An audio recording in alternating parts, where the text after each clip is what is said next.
यह मेरे साथ हुए एक घटना है जो कि मेरे जिंदगी को पूरी तरह बदल देता है। मैं राकेश, मैं एक न्यूज एजेंसी पे काम करता हूँ।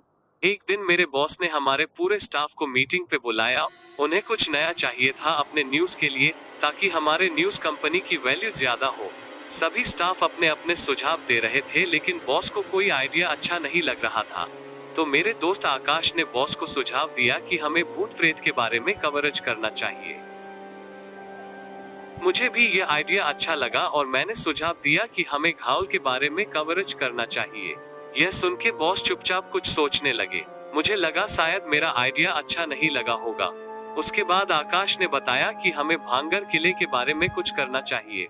बॉस कुछ सोचने लगे। कुछ देर बाद बॉस हम दोनों को उनके कैबिन में बुलाया और हम दोनों को बताया कि हमें अपने अपने आइडिया के बारे में काम करना चाहिए। और बॉस ने यह भी कहा था कि अगर हम अपने काम में सफल हुए तो हमें प्रमोशन मिलेगी। यह सुन के हम दोनों बहुत खुश हो गए थे और अगले ही दिन अपने अपने काम में निकल गए थे। मैंने घायल के खोज के लिए काफी रिसर्च किया था और मुझे पता चला था कि बिहार के कई इलाकों में घायल देखने मिला है और वहाँ के गांव वासी उसे कोई जंगली जानवर कहते थे जो कि इंसानों को खाता था।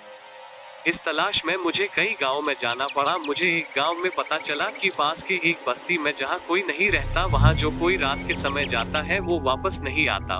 उसे एक बड़ा सा जानवर खा लेता है और अगले दिन उसकी सिर्फ कुछ हड्डियां मिलती हैं। मैं समझ गया था कि यही वो चीज है जिसकी मैं तलाश कर रहा था। मैं और मेरे कैमरामैन हम दोनों उस बस्ती में पहुंच गए। हम हमारे साथ कुछ मरी हुई मुर्गियों ले गए थे ताकि हम घायल के आसानी से वीडियो बना सके। हम लोगों ने मुर्गी के मीट को गाड़ी के आगे रख दिया और वीडियो बनाने लगे। कुछ देर बाद वहां पे कोई चीज आया, पर यह घायल नहीं था, कोई जंगली जानवर था। कुछ देर बाद हमारे कार के ऊपर कोई चीज चढ़ गया और ऊपर के हिस्से को काटने लगा। हम दोनों डर गए थे और गाड़ी चालू करके भागने लगे। तभी वो हमारे गाड़ी के आगे आ गया, तो हम दोनों गाड़ी से उतर कर भागने लगे। उस जगह पे एक पुराना सा मकान था। हम दोनों ने उस पुराने घर में पनाह ले लिए। हम दोनों डर गए थे। तभी मेरे कमरेमैन को याद आया कि हमने अपना कैमरा कार में ही भूल गए थे, जिसमें कि घायल की कुछ वीडियोस भी कैद हुआ था और वो कैमरा लेने जा रहा था। मैंने उसे काफी मना किया, लेकिन वो नहीं माना और वो लेने चला गया। उसके कुछ दूर पहुंचते ही कुछ अजीब सी आवाज आने लगी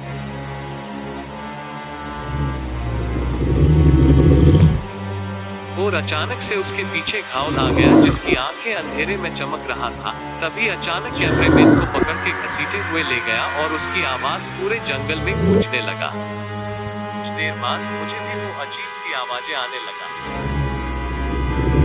मैं डर गया था।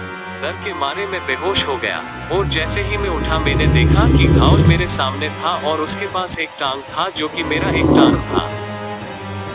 यह देख के मैं चिल्ला पड़ा और यह सुन के वो मुझे खाने आने वाला था। तभी सूरज उगना शुरू हो जाता है और घायल वहां से भाग जाता है।